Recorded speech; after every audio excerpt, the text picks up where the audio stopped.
الله العلي العظيم. أعوذ بالله من الشيطان الرجيم. بسم الله الرحمن الرحيم. الحمد لله رب العالمين. الصلاة والسلام على أشرف الأنبياء والمرسلين. وما أرسلناك إلا رحمة للعالمين. مولانا مولى الثقلين جد الحسن والحسين بالقاسم محمد وعلى آله الطيبين الطاهرين المعصومين المنتخبين المنتجبين من يومنا هذا إلى قيام يوم الدين. رب اشرح لي صدري ويسر لي امري واحلل عقدة من لساني يفقهوا قولي. اما بعد، قال رسول الله صلى الله عليه وآله وسلم: الدعاء سلاح المؤمن وعمود الدين ونور السماوات والارض. صلوات محمد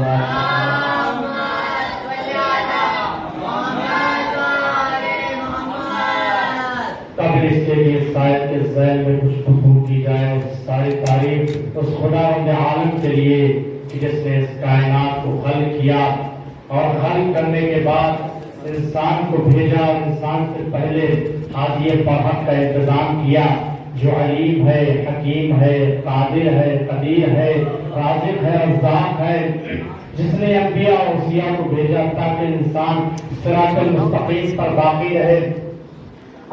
اپنے آپ پر فخر کرنے لگا. اگر یہ حرب میں آئے، اگر جنگ میں آئے تو جنگ اپنے آپ پر فخر کرے. اگر یہ عبادت محراب عبادت میں ہو تو محراب عبادت اپنے آپ پر فخر کرے. اگر یہ نماز میں ہو تو نماز اپنے آپ پر فخر کرے. اگر یہ راز و نیاز کرے تو راز و نیاز اپنے باپ پر فخر کرے. عزیزان گرامی، رسول خدا فرما رہے ہیں کہ دعا مومن کا اصلہ انہی میادین میں سے ایک میدان دعا کا ہے. اور دعا ہے کیا؟ دعا کا مفہوم کیا ہے؟ رسول فرماتے ہیں دعا مومن کا اسلحہ ہے، دین کا ستون ہے، آسمان و زمین کا نور ہے. عزیزان گرامی، اگر آپ دیکھیں دعا ہر بشر میں، ہر انسان میں، ہر مذہب کے انسان میں اسے اہمیت ہے اور اس کی حقیقت پر دلیل دینے کی ضرورت نہیں.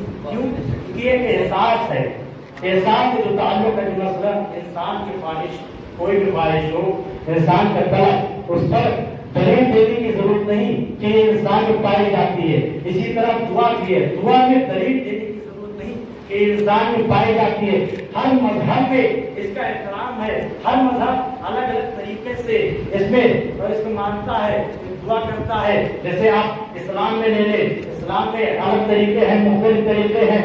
یا آپ اسلام کے علاوہ لیں، توریت میں ہے، انجیل میں ہے.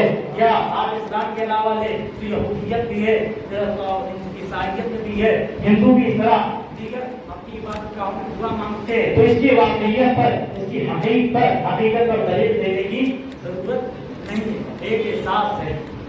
آپ دیکھیں جب کہ یہ احساس ہے اور جب کہ یہ فطری چیز ہے، پھر بھی اسلام نے اس پر اتنی زیادہ زور دی اور ائمہ سے اس قدر روایتیں، اس قدر دعائیں وارد ہوئی کہ اگر ان کو جمع کیا جائے تو جمع کیا گیا تو سینکڑوں کتابیں لکھ گئی اور سینکڑوں کتابیں تعلیم ہو گئی. انہیں میں سے کتاب کا نام صحیفہ کاملہ ہے کہ جو صرف ایک امام سے منسوب ہے، ایک امام سے.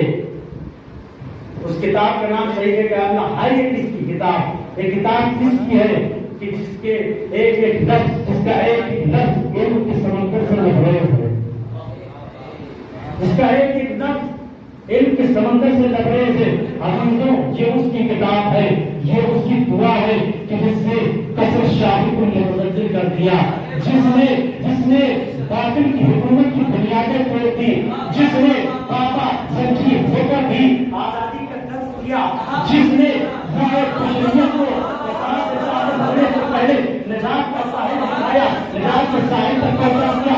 عزیزان گرامی، یہ کتاب اس امام کی ہے کہ جس نے مقصد شہادت حسین بتلایا. اور یہ کتاب اس امام کی ہے کہ جو سید الساجدین ہے، حسین العابدین ہے، ارے جانی علی ابن حسین ہے.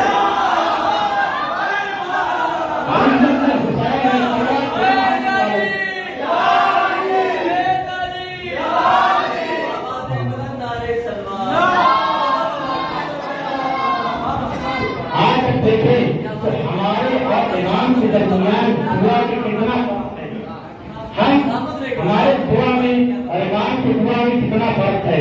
ہم کس طرح مانگتے ہیں دعا، امام نے کس طرح دعا مانگی، امام نے کیا دعا کی روش اختیار کی.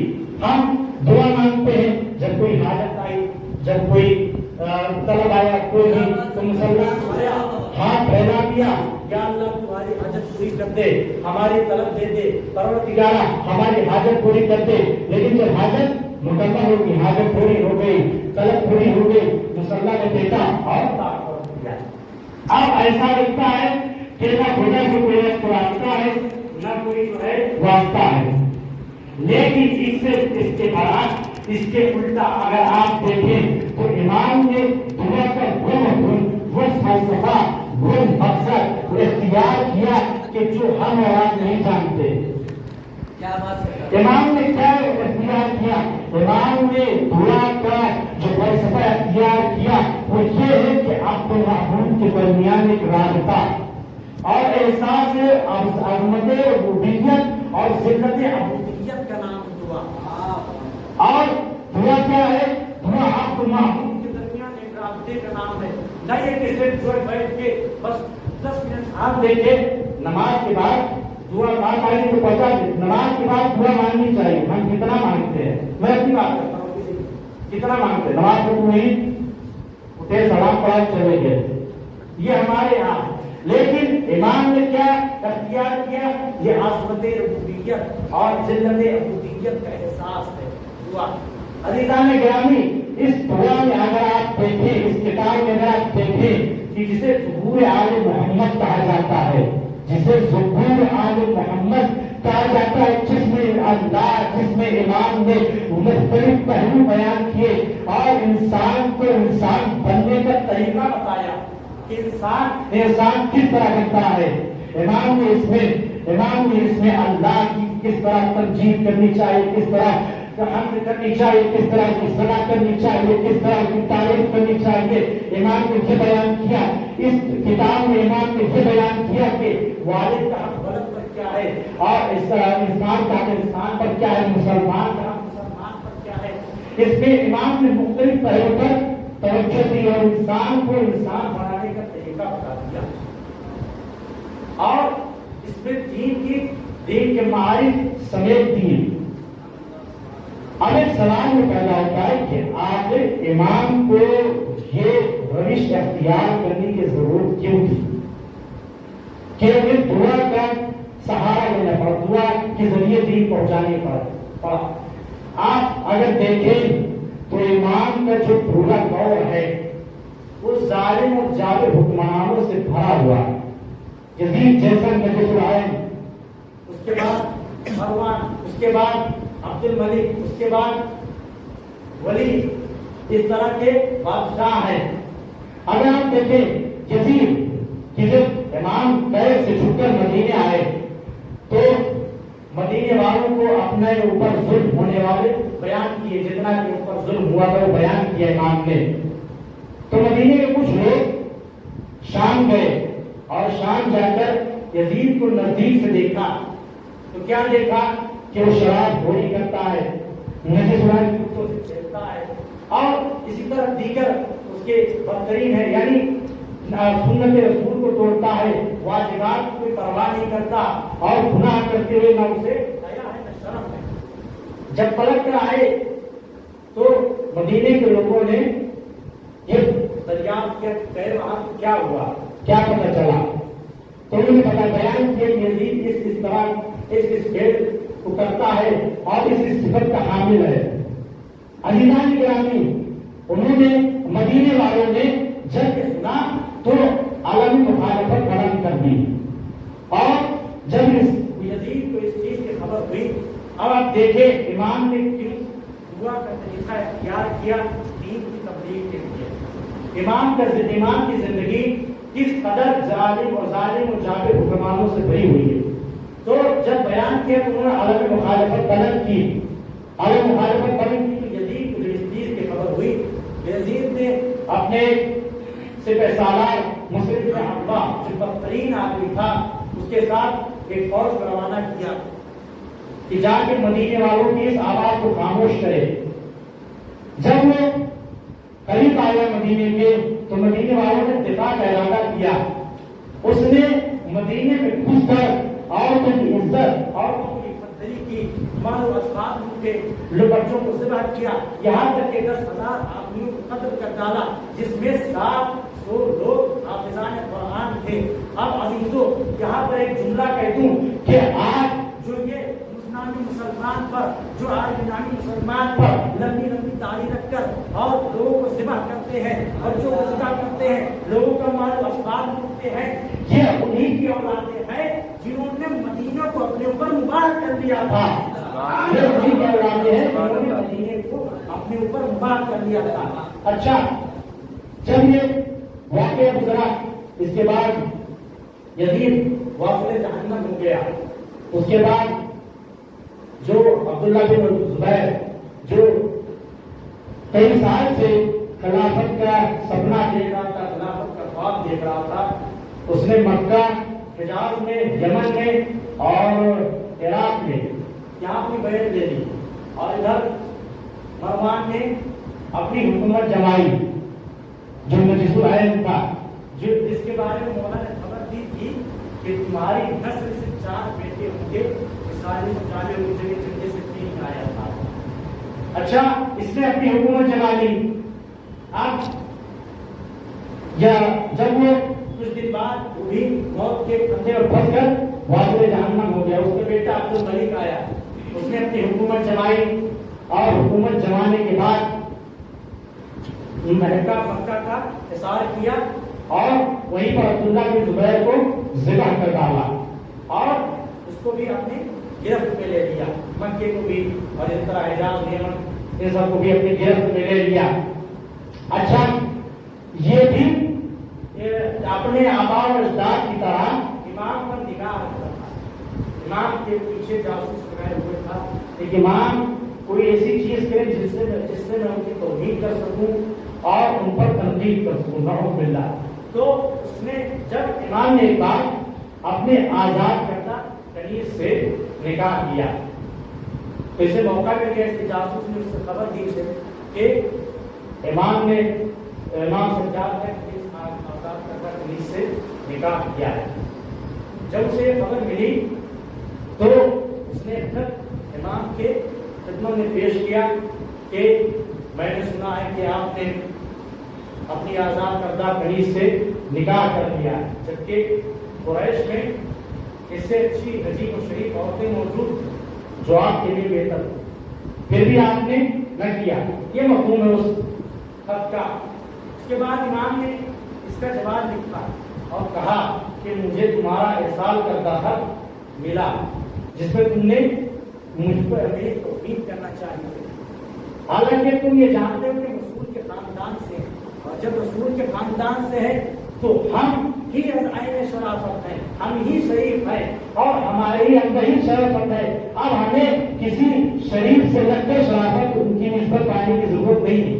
یہ نہیں کہ ہم اگر کسی شریف عورت سے شادی کرنے نکاح کر لیں تو ہماری شرافت میں اضافہ ہو جائے گا، نہیں، ہم ہی عین شرافت ہے. امام نے اس کا جواب دیا.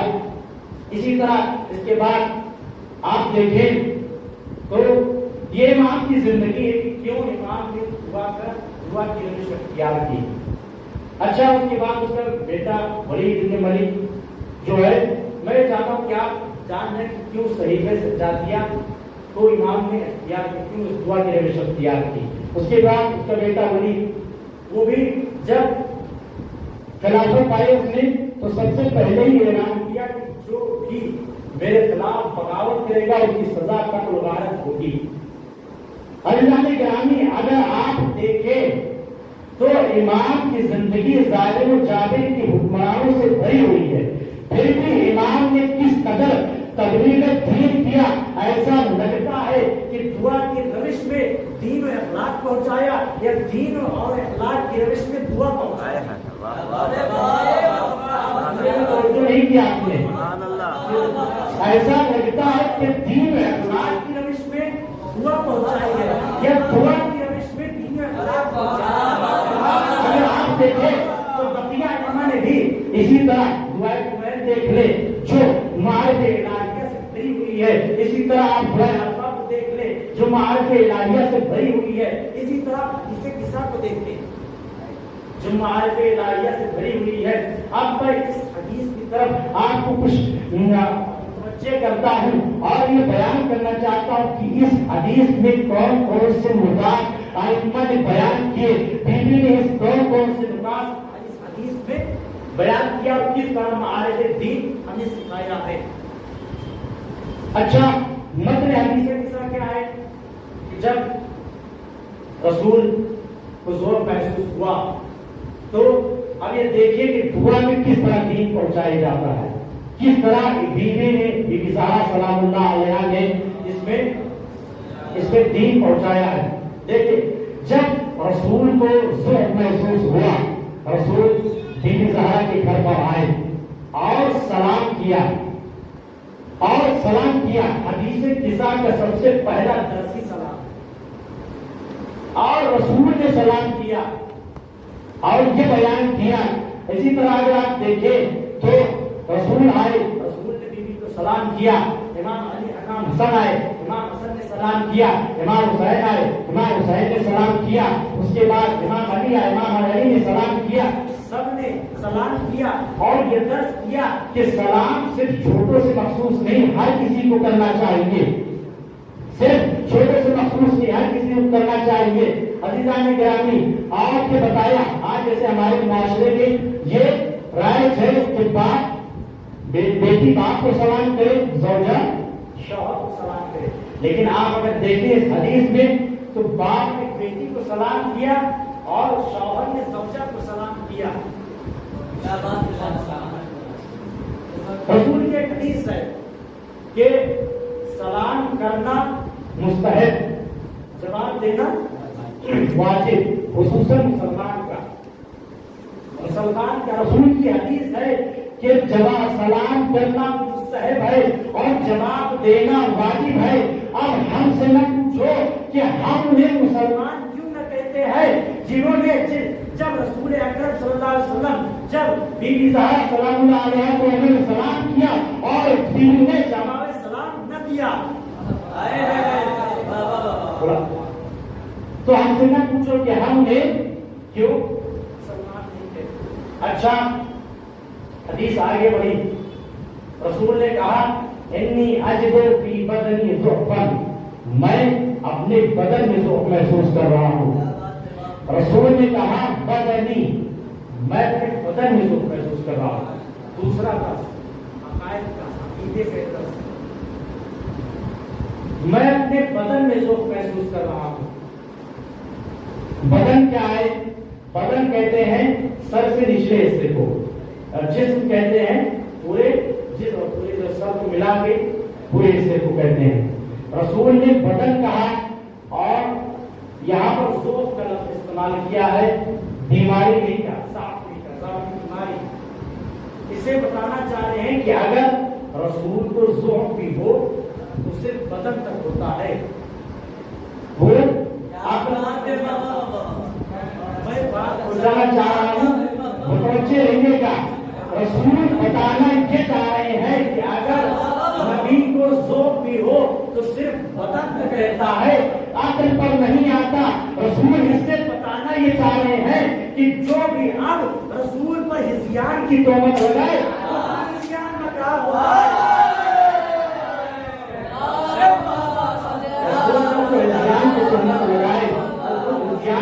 ہوتا ہے۔ اچھا، متن حدیث آگے بڑھی اور رسول نے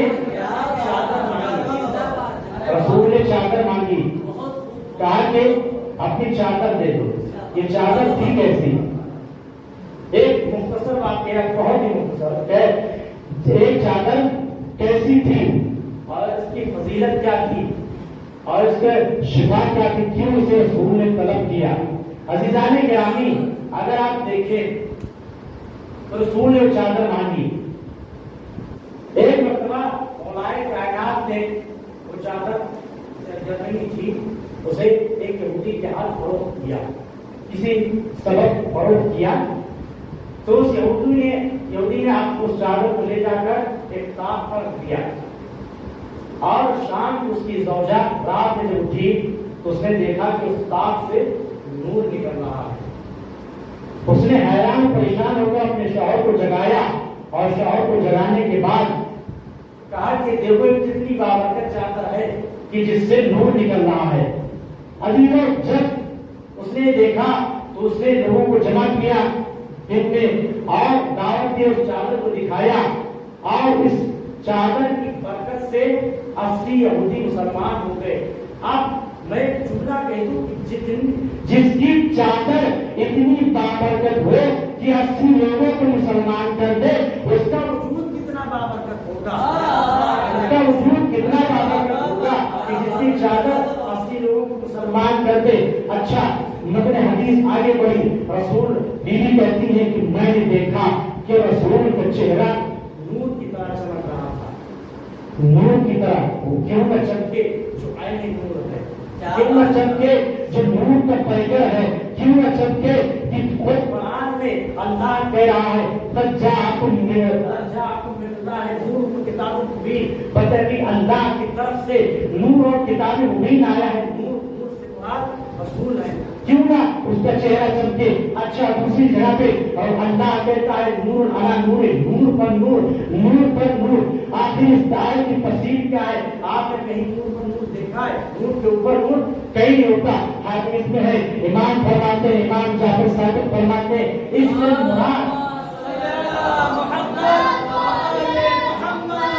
مراد امام بادس امام, امام بادس امام. اگر آپ بھی نہ سمجھے تو آگے نور نور کی تفسیر دکھاتا ہوں. جب مصطفیٰ کے ہاتھ پر مرتضیٰ آئے تب یہ نور نور کی تفسیر ہے. جب مصطفیٰ کی پشت پر حسین آ جائے تب یہ نور حسن کے, جب مصطفیٰ کی گود پر حسین آ جائے تب یہ نور نور کی تفسیر ہے. جب رسالت پر امامت آ جائے تب یہ نور نور کی تفسیر ہے. اگر آپ بھی نہ سمجھے تو جب غدیر کے منبر پر علی مصطفیٰ کے ہاتھ میں مرتضیٰ آ جائے تب یہ نور نور کی تفسیر ہے.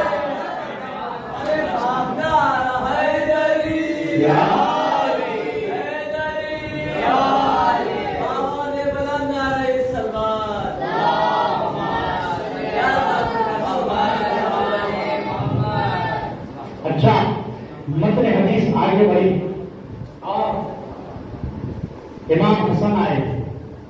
اس حدیث کا تیسرا درس, امام حسن آئے. امام حسن نے سلام کیا, بیوی نے جواب دیا. اور آپ دیکھیں حدیث کے ساتھ جب پڑھتے ہیں تو آپ نے غور کیا ہوگا کہ بیوی نے اپنے دونوں فرزند کو ایک ہی جواب دیا. کیا جواب دیا؟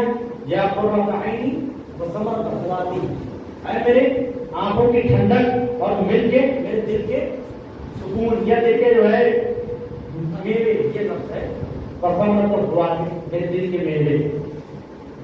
بیوی نے یہ جواب دے کر بیان کیا کہ اولاد کی تربیت میں انسان کو مساوات رکھنا چاہیے, انسان کو برابری رکھنی چاہیے, ورنہ آپ کے ذہن میں اور آپ کے پیش نظر واقعہ ہے. آج ہمارے ماحول میں کیا ہے, ہمارے معاشرے میں کیا ہے, یا تو سب سے بڑے بیٹے کو عزت دی جاتی ہے یا سب سے چھوٹے بیٹے کو. یہ ہمارے معاشرے میں اسی وجہ سے جب وہ بڑے ہوتے ہیں تو ان کے دل میں حسد کی آگ برپا ہو جاتی ہے جو دشمنی کا سبب بنتی ہے. جبکہ بیوی نے اس حدیث میں بیان کیا کہ اولاد کے درمیان مساوات رکھے. اچھا بیوی نے اپنے دونوں فرزند کو ایک ہی جواب دیا, برابر کا جواب دیا. ایک مرتبہ امام حسین علیہ السلام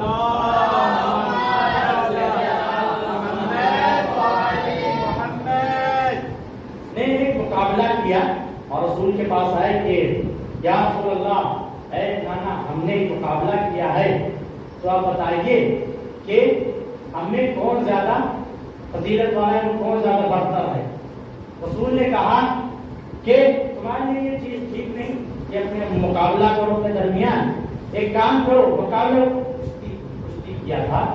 امام نے رسول نے کہا کہ ایک کام کرو, ایک ایک خط لکھ کے لاؤ, ایک لائن, اور میں دیکھوں گا جو جس کا خط اچھا ہوگا وہ برتر فضیلت والا ہوگا. رسول نے کہا خط لکھ کے لاؤ. دونوں شہزادے خط لکھ کر لائے. خط رسول کو پیش کیا. دونوں کی تحریر ایک دم بہترین تھی اور برابر تھی, اچھی.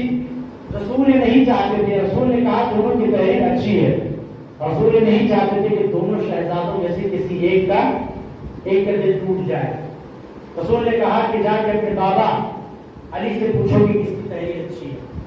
اچھا, جب وہ شہزادے خط لے کر مولا علی کے پاس آئے, مولا نے بھی یہی جواب دیا اور کہا کہ جا کے اپنی مادر گرامی سے پوچھو کہ کس کی تحریر اچھی ہے. جب وہ دونوں شہزادے ماں کے قریب آئے, ماں کے پاس آئے, تو ماں نے تحریر دیکھا اور پریشان ہوئی کہ کس طرح ان کے درمیان فیصلہ کیا جائے. بیوی کے گلے میں ایک ہار تھا, گلوبر تھا, جس میں 7 دانے تھے. بیوی نے کہا کہ میں یہ دانے زمین پر بکھیروں گی اور جو سب سے زیادہ دانا اٹھائے گا وہ برتر اور فضیلت والا ہوگا. جب بیوی نے زمین پر دانے بکھیرے, دونوں شہزادے بڑے اور ہر ایک کے حصے میں 3 دانا آیا, 1 دانا بچ گیا. اب دونوں شہزادے آگے بڑھے, دونوں یہ چاہتے کہ وہ دانا میرے حق میں آ جائے, میں اسے لے لوں. اللہ نے جبریل کو حکم دیا, اے جبریل جاؤ اور اس دانے کو 2 برابر حصوں میں تقسیم کر دو. میں نہیں چاہتا کہ ان دونوں شہزادوں میں کوئی ایک کا بھی دل ٹوٹ جائے. اللہ نے آپ دیکھے کہ کس طرح اللہ نے بھی دونوں شہزادوں کے درمیان مساوات رکھا اور کس قدر محبت کی. اب آپ اس سے امت کا اندازہ لگا سکتے ہیں کہ کس قدر انہوں نے جب رسول چلے گئے, جب رسول پردہ پوش ہو گئے, تو کس طرح انہوں نے ان شہزادوں کے ساتھ سلوک کیا, کس قدر اجر رسالت ادا کیا.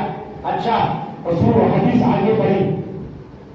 امام حسن علیہ السلام قریب آئے اور کہا کہ ماں میں خوشبو محسوس کر رہا ہوں, ایک خوشبو, ایسا لگتا ہے کہ یہ خوشبو میرے نانا کی ہے.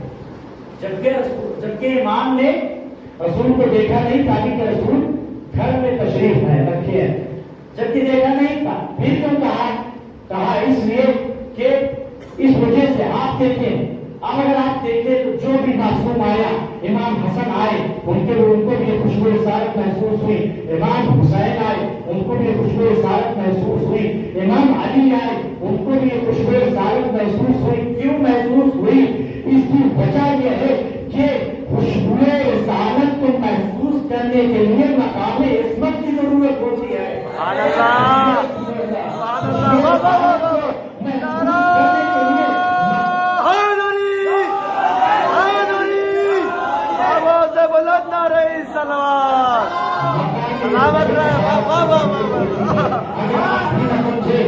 آپ بھی نہ سمجھے تو ایک واقعہ اور ایک واقعے کے ذریعے آپ کو سمجھاتا ہوں کہ کس طرح خوشبو رسالت تھی.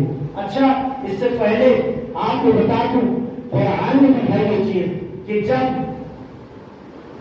برادران یوسف کا کرتا لے کر چلے اور کچھ دور پہ 10 رات کے فاصلے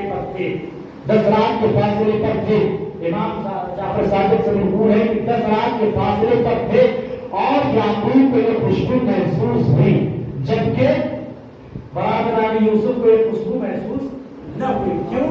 کیونکہ عصمت چاہیے, خوشبو رسالت محسوس کرنے کے لیے طہارت چاہیے. مسئلہ رسالت پر بیٹھ جانا رسالت نہیں ہے, مسئلہ رسالت پر بیٹھ جانے سے کوئی رسول کی طرح نہیں ہو جاتا, رسول کی طرح نہیں ہو جاتا. اچھا, آپ دیکھیں جب ایک بار امام رضا علیہ السلام کے بعد آئے دربار میں, مامون نے دیکھا کہ پریشان ہے, پریشانی کی وجہ پوچھی کہ کیا وجہ ہے کہ تو پریشان ہے.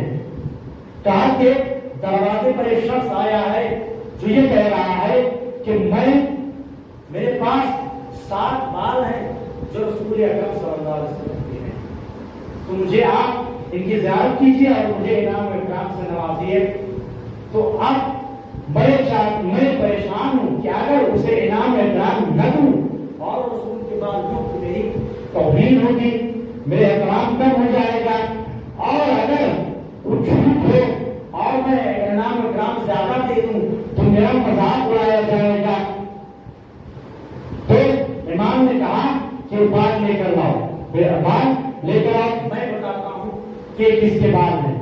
امام نے وہ بال لیا اور بال کو سونگا، اس کی خوشبو محسوس کی اور محسوس کرنے کے بعد 4 بال الگ کر دیے. کہا کہ 4 بال لے لیا، کہا کہ میرے نانا رسول کے بال ہیں. اور 3 بال کو الگ کر دیا، کہا یہ کسی اور کے ہیں، یہ کسی اور کے ہیں. مامون نے پوچھا کہ آخر آپ کو پتا کیسے چلا؟ آخر آپ کو پتا کیسے چلا کہ یہ رسول کے بال ہیں، رسول کے رشتے مبارک کے بال ہیں؟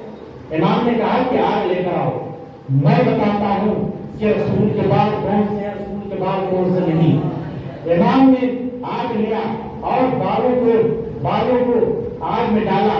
جو رسول کے تھے وہ بچ گئے، جو رسول کے نہیں تھے وہ جل گئے. جو رسول کے تھے بچ گئے اور جو رسول کے نہیں تھے جل گئے. اچھا، جب رسول نے دیکھا، جب امام نے کہا کہ یہ بال رسول کے ہیں، تو پتا اسے چلا کہ بوریا نشین خلیفہ حق ہے اور تخت نشین خلیفہ باطل ہے. سبحان اللہ. جو امام کو نہ پہچان، جو رسالت کی خوشبو نہ پہچان سکے وہ حدیث کیا پہچانے گا؟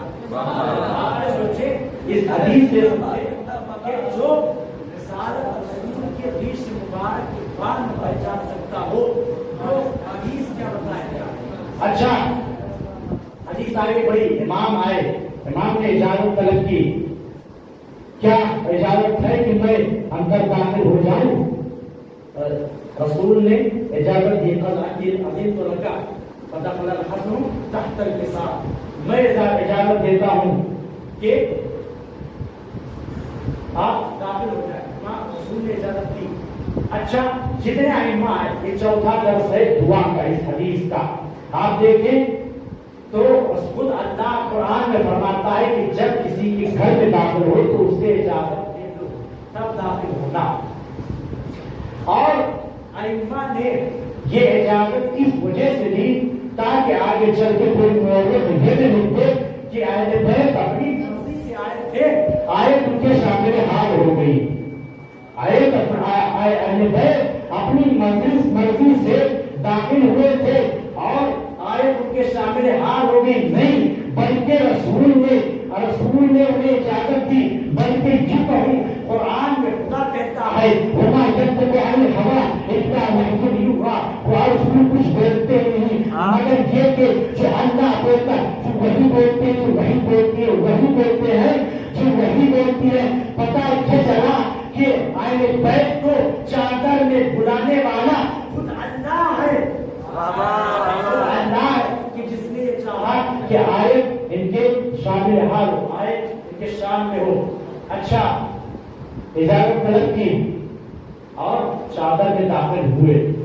اس حدیث کا چوتھا درس. اس کے بعد چونکہ وقت زیادہ ہو چکا ہے لہذا میں اختصار کروں گا. اب اجازت طلب کی آخری واقعہ، چونکہ اس پر بہت سارے کیا ہے، اس پر پورا میٹر ہے اس کے حدیث قصہ کا، لیکن میں اختصار سے کام لوں گا. ایک واقعہ جو آپ کے مزاج کا ہے، اس کے بعد مجھے مسائل نہ کہ رحمت تمام رحمت بھی نہیں تمام کر سکتا میں ایسا نہیں کہ میں رحمت تمام کر دوں اور یہ رحمت نہیں کہ رحمت تمام کر دوں. میں اپنے مسائل دے کر مجلس تمام کر دوں. اچھا، وہ واقعہ کیا تھا؟ ایک مرتبہ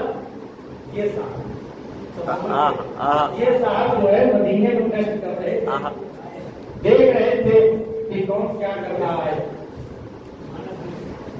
اچانک ایک دیوار سے کچھ آواز آ رہی تھی، شیر کوئی کی آواز آ رہی تھی. تو چاہ کے دیکھیں، کھڑکی سے انہوں نے دیکھا، صاحب نے کہ کون ہے کہ جو شیر کوئی کر رہا ہے. تو دیکھا ایک صاحب بیٹھے ہیں جو میں نوشی میں مشغول ہے، شراب نوشی میں مشغول ہے اور شیر گوئی کر رہے ہیں. جنہوں نے آپ کو دیکھا نہ تھا اور دیوار سے چھلانگ لگا کر